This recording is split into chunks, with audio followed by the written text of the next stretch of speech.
보내셨습니까? 올해 가을은 좀 이렇게 늦게 찾아온 것 같은데 그런데 그 어느 때보다도 또 낙엽이 좀 이쁜 것 같습니다.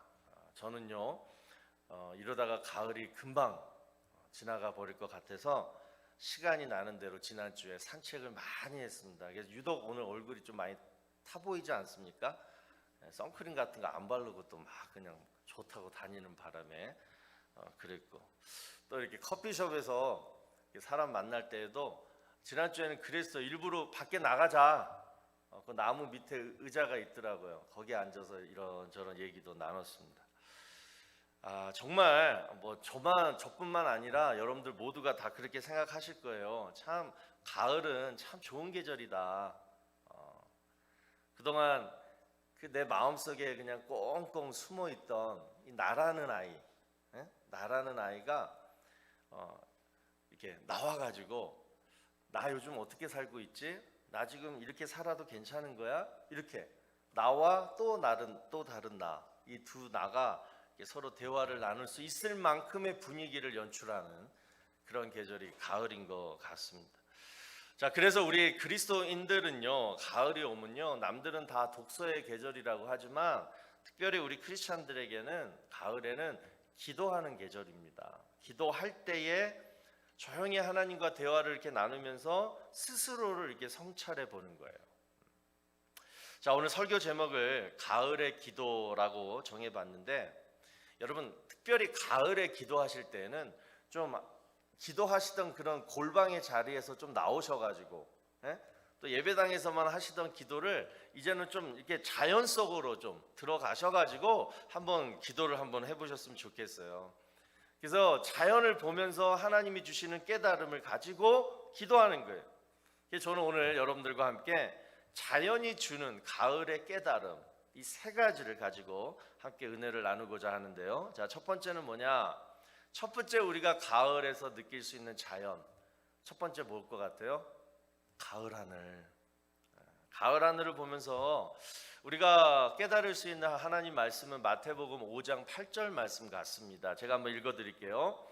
마음이 청결한 자는, 마태복음 5장 8절, 마음이 청결한 자는 복이 있나니 그들이 하나님을 볼 것이며. 왜 성경 구절 준비 안 됐습니까? 안 됐어요? 자, 마음이 청결한 자는 복이 있나니 그들이 하나님을 볼 것이며. 자, 여러분 가을 하늘을 쳐다보면요 우리 마음이 깨끗해지죠. 안 그렇습니까? 반응들이 없어요. 가을 하늘 보면 막 마음이 더러워지고 막 그냥 막 괴로워지고 그렇습니까? 아니잖아요. 자, 그럴 때 기도하는 거예요. 그럴 때 하나님, 가을 하늘을 보면서 하나님, 오늘 하나님을 볼 수 있게 해주세요. 가을 하늘을 보면서 하나님, 오늘 하나님을 볼 수 있게 해주세요. 오늘 본문 22절에서 나오는 욥이 했던 기도예요. 바로 이게. 자, 뭐라고 합니까? 그리하시고 주는 나를 부르소서 내가 대답하리다. 혹 내가 말씀하게 하옵시고 주는 내게 대답하옵소서. 이게 무슨 얘기예요? 하나님께서 나에게 질문하시면 내가 대답하고, 내가 하나님께 질문을 드리면 하나님이 대답해 주시고, 이것이 바로 뭐예요? 기도죠. 그런데 이 기도가 바로 우리가 이 땅에서 하나님을 볼 수 있는 유일한 방법이라는 거예요. 뭐가요? 기도가. 여러분, 우리 가을 하늘처럼 정말 우리 마음들이 좀 이렇게 다 깨끗해져서 정말 하나님과 좀 인격적인 진실한 대화, 내가 질문하면 하나님이 대답하시고 또 하나님이 질문하시면 내가 또 대답하고, 이런 정말 인격적인 살아있는 그러한 하나님과의 대화를 올 가을이 다 지나가기 전에 우리 꼭 하게 되기를 축복합니다. 자, 그러려면 먼저 내 마음이 어떻게 되어져야 하냐면 청결해져야 되는데, 자, 우리 마음이 청결해지려면 어떻게 해야 되는가? 자, 요거를 한번 살펴봐요. 자, 먼저 마음이 청결한 자가 하나님을 볼 수 있다라고 했는데, 여기서 특별히 이 마음이라는 단어에 여러분 한번 집중해 보세요. 예수님은 절대로 머리가 맑아지면 하나님을 볼 수 있다 이렇게 말씀하지 않으셨어요. 또 마음을 다하여 하나님을 사랑하라 이렇게 말씀하셨지, 머리를 짜내서 머리를 쥐어짜서 하나님을 사랑하라 이렇게 말씀하지 않으셨어요. 무슨 교회를 계획해도 당회원들이 머리를 짜가지고 막 쥐어짜가지고 막 그냥 교회 이렇게 해야지 부흥시대 뭐 이렇게 하지 말라는 거예요. 뭐예요? 마음을 다하여, 마음을 다하여 하나님을 사랑하라 이렇게 말씀하셨어요. 그래서 여러분, 신앙생활은 머리로 하는 게 아니라 마음으로 하는 것입니다. 그러면 왜 하나님은 특별히 마음을 이렇게 강조하셨을까요? 참 저는요 이 부분이 참 아이러니하다라고 생각이 들어요. 왜 그러냐? 그 성경에 보면 먼저 바리새인, 우리 마음 안에는, 저와 여러분 모두 다 우리 마음 안에는 다 바리새인적인 마음들이 있어요. 항상 남 눈치 보고, 그래서 외식하고, 그러면서 몰래 불법을 행하고, 그리고 탐욕, 방탕 이러한 것들이 꽉 차 있는 게 저와 여러분의 마음이에요.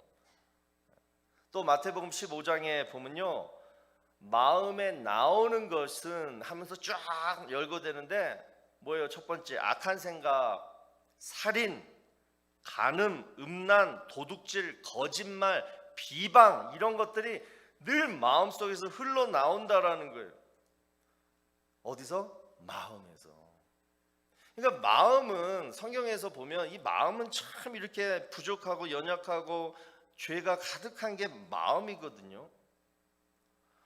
그런데 하나님은 이 마음이 청결해져야지 하나님을 볼 수 있다. 이 말이 되냐고요. 단 1초도 우리 마음이 청결해질 수가 없는데, 이렇게 생겨 먹었는데 우리 마음들이, 그러니까 결국은 뭐 하나님 볼 수 없다라는 얘기예요? 무슨 얘기일까요? 이렇게 생겨 먹은 우리 마음을 청결하게 하기 위해서는 방법이 있다는 거예요. 뭐냐? 절대, 첫 번째 여러분 아셔야 될 거, 절대 내 스스로 내 마음을 청결하게 해가지고 하나님을 볼 수 있다? 천만에, 그건 일생 내내 노력해도 안 되는 거예요. 그렇게 하려고 하니까 하나님을 못 보는 거예요. 어떻게 해야지 마음이 청결해지느냐? 기도밖에 없다라는 거예요. 어떻게 기도해야 되느냐? 먼저 내 자신의 연약함, 더러움을 인정하고, 그리고 하나님 앞에 고백하는 거예요. 진실되게. 그러면 어떻게 돼요? 팔복의 첫 번째 단추, 심령이 가난해지는 거예요. 여러분, 높은 하늘, 그다음에 깨끗한 하늘 아래에서 정말 내가 하나님 앞에 낮아지고, 그리고 내 부족한 죄성을 하나님 앞에 고백할 때에 비로소 내 심령이 가난해지면서, 그러면서 뭐예요? 하나님이 보여지는 축복을 얻게 되시기를 바랍니다. 이 얘기예요. 그러니까 가을날 우리가 하늘 아래에서 하나님을 볼 수 있다는 얘기는, 내가 정말 하나님의 지존하신 이름 앞에 무릎 꿇고, 그리고 정말 하나님을 바라게 될 때 하나님이 음성이든 마음이든 무엇을 통해서라도 하나님과 이렇게 교감할 수 있는 그러한 영감을, 영성을 우리에게 주시는 줄로 믿으시기 바랍니다. 이것이 가을 하늘 아래에서 하나님을 볼 수 있는 방법이에요. 또 두 번째로, 이번에는 가을이 주는 자연, 어떤 두 번째냐? 가을의 풍성한 열매들을 보면서 한번 우리가 기도해 보자고요. 자, 이때 떠올릴 수 있는 하나님 말씀이 갈라디아서 6장 7절 말씀입니다. 보시면, 사람이 무엇으로 심든지 그대로 거두리라. 자, 그리고 이어서 8절 말씀, 자기의 육체를 위하여 심는 자는 육체로부터 썩어질 것을 거두고 성령을 위하여 심는 자는 성령으로부터 영생을 거두리라. 자, 여러분 보세요. 우리 인생이라는 나무에는 여러분 그냥 여러분 이렇게 서 있어요. 그 안에는 여러분 여러 열매들이 달려져 있습니다. 육신이 약해서 육체의 정욕과 욕심대로 살면요, 썩은 열매들이, 썩어 없어질 열매들이 달려 있어요. 주렁주렁 달려 있어요. 또 올 한 해 내가 정말 말씀대로 한번 살아보자, 그래서 말씀대로 살려고 노력했더니 어떤 열매들이, 지난주에 살펴본 매력 있는 그리스도인, 성령의 열매들이 주렁주렁 또 달려 있는 거예요. 그런데 썩어 없어질 그러한 열매들도 달려 있고 성령의 열매들도 달려 있는 거예요. 자, 그러면 이제 가을이 왔어요. 추수할 계절이에요. 추수를 해야 된다는 거예요. 뭘 추수를 해야 되느냐? 성령의 열매는 거두고 육체의 썩어질 열매들은 뭐예요? 다 버리는 거예요. 없애는 작업을 하는 거예요. 그러면서 이런 생각을 하는 거예요. 아, 내가 올 한해 이런 육체의 정욕들을 이기지 못했구나. 그걸 깨달으면서 회개하면서 내 마음과 삶을 다시 청소하는 거예요. 우리는 연말 12월 31일 날만 요걸 하려고 그래. 늦었어요. 가을에 하라는 얘기예요. 가을에.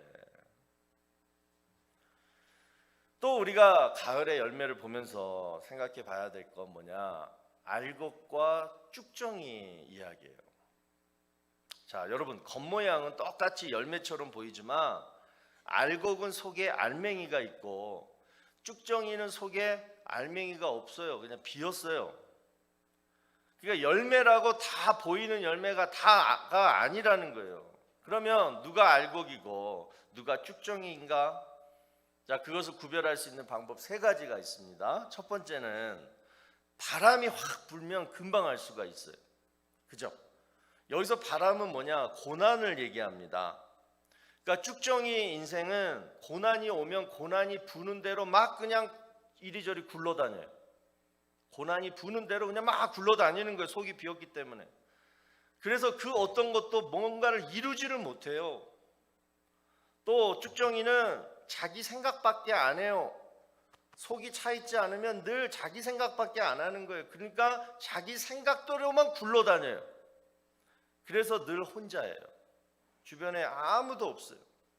그게 쭉정이에요.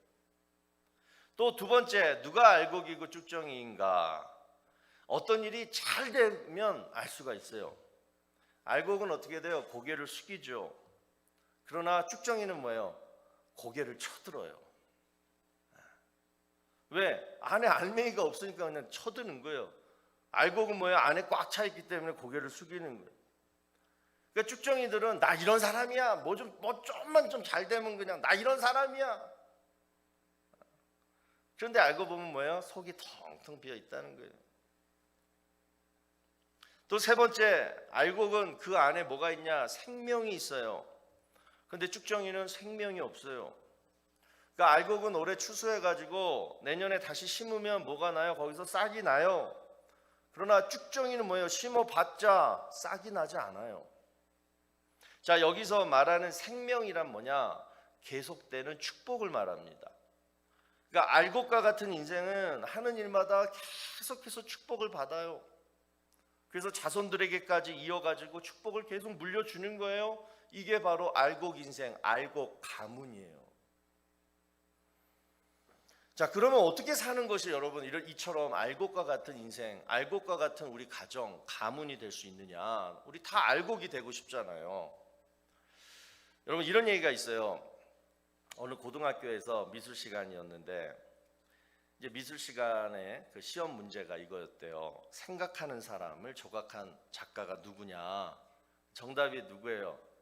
로댕이에요. 로댕. 자, 그런데 이제 뒤에 있던 학생이 컨닝을 했어요. 딱 보니까 로댕? 그래? 로댕? 그럼 나는 그냥 오댕이라고 쓰자. 아, 왜냐? 그냥 베낄래니까 자존심이 상한 거예요. 그냥 못 쓰겠어. 그래서 오댕이라고 썼어. 근데 그것을 또 뒤에서 또 다른 학생이 컨닝을 했어요. 오댕? 에이, 그럼 나는 덴뿌라다. 그게 덴뿌라를 썼다고 합니다. 이게 덴뿌라가 뭔지 모르십니까? 자, 여러분, 이거 말도 안 되는 얘기인데요. 쭉정이 인생들이 바로 이와 똑같이 산다는 거예요. 뭐냐? 아닌 거 분명히 알면서, 이게 정답이 아닌 거 분명히 알면서도 뭐예요? 자기 방식대로 사는 인생이 쭉정이 인생이라는 거예요. 자존심, 내 고집, 내 기분, 이것 때문에 정답인 걸 알면서도 피해 간다는 거예요. 로댕이라고? 나는 오댕이라니까. 이렇게 산다니까요. 야고보서 2장 17절에 여러분 이런 말씀이 나옵니다. 행함이 없는 믿음은 그 자체가 죽은 것이라. 여러분, 나 믿음 있어. 나 하나님 믿어. 그런데 믿는다고 하면서 전혀 행함이 없어요. 하다못해 가장 기본적인 예배도 안 드려요. 말씀 듣고 순종도 안 해요. 그냥 세상 사람들하고 구별이 없어요. 죄를 져도 일말의 죄책감도 못 느껴요. 그 사람이 믿음이 있는 걸까요? 자, 여러분 왜 그럴까요? 왜 하나님을 믿고 하나님 말씀을 믿는다고 하면서도 이렇게 어떠한 행함이 없을까요? 믿음이 없어서? 믿음이 약해서? 또는 의지가 약해서? 내가 그렇게 생겨 먹어서? 여러 가지 이유가 있을 거예요. Who knows? 그러나 그 사람이 구원받고 안 받고는 하나님만 알아요. 우리가 볼 때는 저 사람 믿음 형편없어, 진짜 믿음도 없는 것 같아. 그런데 이미 그 사람은 구원받은 하나님의 자녀일 수 있는 거예요. 근데 여러분 혹시 이런 생각 안 해보셨습니까? 아까 말씀드린 정답은 로댕인데 알면서도 오뎅, 덴뿌라를 쓰는 이유가 과연 어디에 있느냐? 믿음이 약해서? 의지가 약해서? 아니잖아요. 하나님 말씀이 정답인 것은 분명히 내가 아는데 그러면 믿음 있는 거예요. 할렐루야. 이것마저도 없으면 믿음 없는 거예요. 하나님 말씀이 정답, 하나님 말씀은 옳아요. 이걸 알면 그 사람은 믿음 있는 거예요. 그런데 알면서도 아직은 내가 하나님 말씀대로 사는 것보다 그냥 내 방식대로 사는 게 더 좋은 거예요. 그래서 알고 인생을 살고 싶으면서도 우리는 알면서도 늘 쭉정이 인생을 선택할 때가 너무 많다는 거예요. 지금도 그렇게 살고 있다는 거예요. 그런데 하나님은요, 절대로 그런 우리를 가만히 안 놔둔다고 말씀합니다. 자, 이게 하나님의 사랑이에요. 마태복음 3장 21절을 12절을 보시면 손에 키를 들고 자기의 타작 마당을 정하게 하사 알곡은 모아 곳간에 들이고 쭉정이는 꺼지지 않는 불에 태우시리라. 참 무서운 말씀인데, 자, 여기서 쭉정이가 의미하는 것은 뭐냐? 아까 얘기했던 뭐 속이 빈 사람 이런 사람들이 아니라 저 성경 구절에서 말씀하는 쭉정이는 하나님 믿지 않는 사람을 얘기해요. 구원받지 못한 사람. 바로 저와 여러분도 예수 믿기 전 과거에는 다 뭐였어요? 쭉정이들이었어요. 그래서 우리 모두는 다 지옥불에 던져질 사람들이었어요. 자, 그런데 잘 들으세요. 이제부터 그런 쭉정이 안에, 그 비어있는 쭉정이 안에다가 하나님이 창세전에 예정하시고 택함 받은 구원의 자녀들에게는 무엇을 넣어주시냐면 바로 하나님의 은혜를 넣어주셨다라는 거예요. 십자가에서 흘리신 예수님의 피의 은혜를 그 쭉정이 안에 넣어줘가지고 이제는 뭐예요? 알곡이 되게 하셨다라는 거예요. 할렐루야. 그래서 이곳에 있는 저와 여러분 모두는 다 쭉정이들이 아니라 뭐다? 알곡들이라는 거예요. 알곡들이라는 거예요. 그런데 알곡들이 알곡과 같이 살지 못하는 게 문제라는 거예요. 지금 하나님이 믿음, 은혜로 믿음 주셨는데 그 믿음대로 행하지 못하고 있는 게 문제라는 거예요. 알곡처럼 살아야지 가문 대대로 하나님의 은혜와 축복을 누리며 살 수가 있는데 알곡인데 늘 쭉정이같이 사는 게 문제라는 거예요. 왜? 아직도 내 방식대로 고집부려서 그래요. 내 안에는 하나님의 은혜와 십자가의 보혈의 은혜가 꽉 차 있는데 그런데 내 육신의 정욕이 막 그걸 다 덮어버리고 그래서 내 방식대로 지금 사니까 늘 알곡들이 쭉정이처럼 살고 있다라는 거예요. 자, 이렇다라고 볼 때 여러분 기억하세요. 그래도 우리에게는 소망이 있잖아요. 왜? 쭉정이가 아니라 이미 알곡들이기 때문에 이제 내가 오늘 결단해서 이제 알곡처럼만 살면 되는 거예요. 할렐루야? 그거잖아요. 그러면 어떻게 하면 내가 알곡처럼 살 수 있느냐? 바로 내 안에 있는 하나님의 은혜를 의지하며 살아갈 때 알곡이 되는 거예요. 행함이 있는 믿음이 생기는 거예요. 오직 뭐다? 하나님의 은혜로 알곡이 되었으니까 이제도 하나님의 은혜로 의지하며 살아가시면 되는 거예요. 할렐루야. 그렇게 살아가게 되시기를 바랍니다. 그래서 여러분 올 가을에는 정말 우리가 하나님의 은혜를 좀 다시 회복했으면 좋겠어요. 다른 거 없어요. 딱 하나예요. 하나님은 지금 나를 사랑하신다. 이 마음만 내가 회복되면 되는 거예요. 그러면 하나님의 은혜가 다시 그냥 내 삶 속에, 내 마음 속에 막 다시 폭포수와 같이 막 그냥 부어주는 줄로 믿으시고, 그리고 계속해서 여러분 자손 대대로 정말 축복받는 알곡 인생, 알곡 가문 되시기를 다시 한번 주의 이름으로 축원합니다. 또 마지막 세 번째로 우리가 무엇을 보면서 올가을에 기도할까? 자, 오늘 본문 25절을 보니까 주께서 어찌하여 날리는 낙엽을 놀라게 하시며, 자, 이 말씀이에요. 여러분 가을에 낙엽 많잖아요. 자, 우리가 낙엽을 보면서 옛 짝사랑 여인을 생각하지 말고 기도의 영성을 갖자고요. 낙엽을 보면서 기도의 영성을 갖자고요. 욥은 지금 자신을 낙엽으로 표현하고 있습니다. 자, 왜 그랬냐? 지금 욥은요 모든 재산을 다 잃었어요. 자식도 잃었어요. 아내는 도망갔어요. 또 건강마저 잃었어요. 이제 남은 건 뭐예요? 죽음밖에 없어요. 이제 자살하는 것밖에 없는 거예요. 여러분 낙엽이 뭐예요? 죽은 나뭇잎이 낙엽이에요. 뭐 대단한 게 아니에요. 낙엽은 죽은 나뭇잎이 낙엽이에요. 그러니까 뭐예요? 낙엽은 생명이 없어요.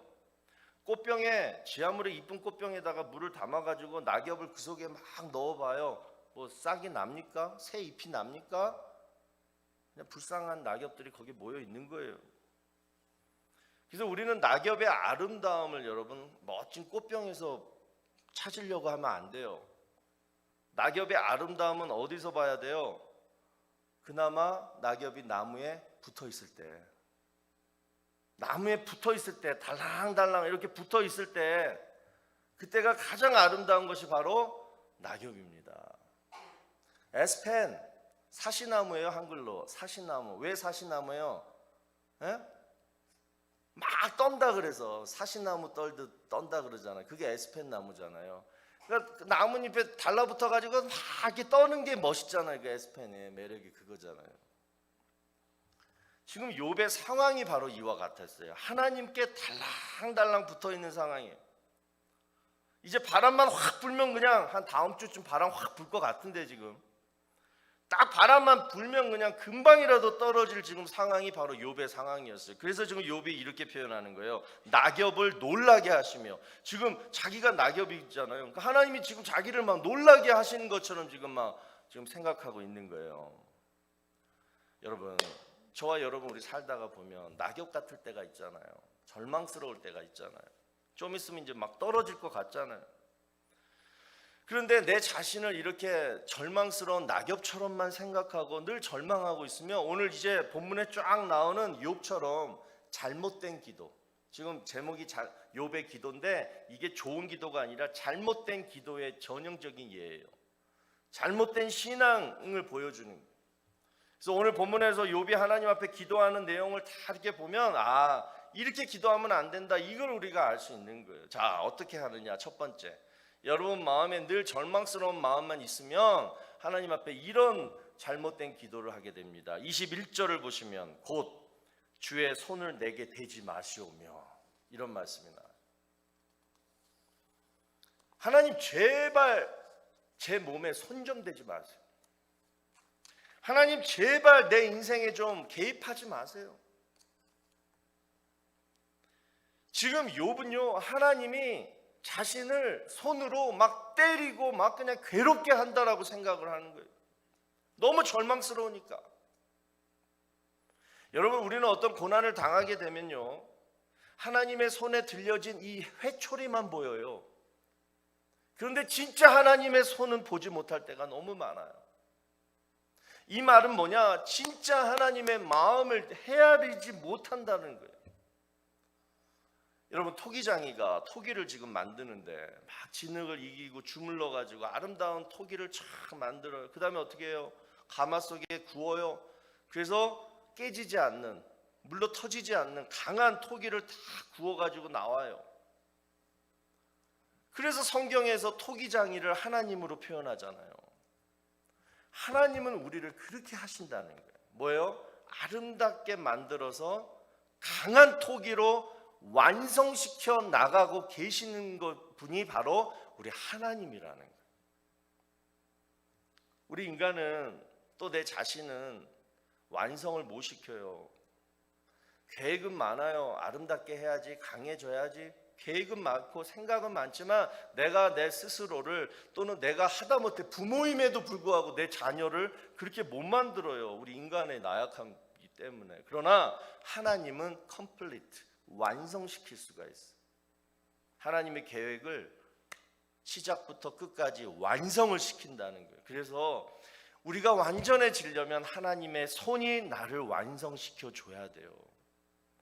그래서 절대로 하나님의 손은요, 우리를 아프게 하고 우리를 멸망시키는 손이 아니라는 거예요. 물론 과정 중에 아프겠죠. 만들어지고 있으니까. 그래서 지금 욥의 기도는 여러분 이렇게 바뀌어야 됩니다. 하나님, 하나님의 손을 내게 대지 마옵소서. 이게 아니라 뭐예요? 하나님, 하나님의 손을 내게서 절대 떼지 마옵소서. 계속 저를 붙잡아 주세요. 아프게 해도 내가 참을게요. 저를 완성시켜 주세요. 이러한 기도가 바른 기도라는 거예요. 두 번째로 욥은 22절에서 이런 기도를 합니다. 주는 내게 대답하옵소서. 이 말은 제발 하나님 이제 좀 침묵하지 마시고 저에게 무슨 말이라도 좀 해주세요. 이 말이에요 지금. 여러분 부부싸움 하다가 제일 힘든 시간이 언제예요? 누군가가 한 명이 침묵할 때 힘들어요. 막 싸워야지 뭐 어떻게 뭐 결판이 나고 뭐가 화도 풀리고 하는데 막 싸우다가 한 사람이 딱 침묵해버리면 뭐예요? 그 사람이 이긴 거예요. 또 여러분 막 뭔가를 막 앞두고 이제 합격이 되었는지 아니면 프로포즐이 뭐 승인이 되었는지 됐으면 됐다 안 됐으면 안 됐다 뭐 이렇게 속 시원하게 뭐라도 이렇게 리스폰스가 와야 되는데 wait 기다려 보세요. 비즈니스 데이로 며칠 걸릴 거예요. 뭐 이런 것만 계속 날라오면 뭐예요? 속이 막 타들어가죠. 욥이 그랬어요. 왜 하나님 내가 왜 이런 고난을 받아야 하는지 그 이유를 알고 싶은데 가타부터 아무런 말씀도 안 해주시고 계속 재산 잃고 자녀들 다 죽고 몸은 아프고 마누라는 막 도망가고. 여러분 고난은 힘든 거는 그럭저럭 우리가 참고 견딜 수가 있어요. 그런데 이유 없는 고난은 정말 참기 힘들어요. 내가 왜 무슨 이유 때문에 내가 지금 이렇게 고난을 당하는 거야? 그 이유만 알면 내가 다 당할 수가 있겠는데 하나님 왜 침묵하시는 거예요? 그래서 침묵이 가장 힘든 고난이라는 거예요. 그런데 하나님은 여러분 기억하세요. 가끔씩 이런 침묵이라는 고난을 우리에게 주세요. 자, 그 이유가 두 가지입니다. 하나는 뭐냐? 여러분 아무리 자식이 이쁘고 귀여워도 학교에서 시험 보는데 여러분이 시험 시간에 교실에 들어가 가지고 몇 번 문제 정답 가르쳐주고 그럴 수 있습니까? 시험 시간에는 절대 부모가 못 들어가요. 어떤 부모도 못 도와주는 거예요. 마찬가지로 하나님은 가끔씩 우리를 테스트하세요. 왜? 우리를 연단시키고 그래서 더 믿음을 업그레이드 시키려고 테스트를 하시는 거예요. 근데 그 테스트하는 기간에는 뭐예요? 하나님도 우리를 안 도와주시는 거예요. 그래서 침묵하시는 거예요. 또 두 번째 하나님이 침묵하실 때는 언제냐? 하나님이 나를 위해서 일하실 때 자지도 주무시지도 졸지도 아니하시는 하나님 뭘 하시는 거예요? 나를 위해서 일하시는 거예요. 그러니까 하나님이 나를 위해서 일하실 때는 아무 말도 안 하세요. 그냥 기다려. 내가 너를 위해서 일할게.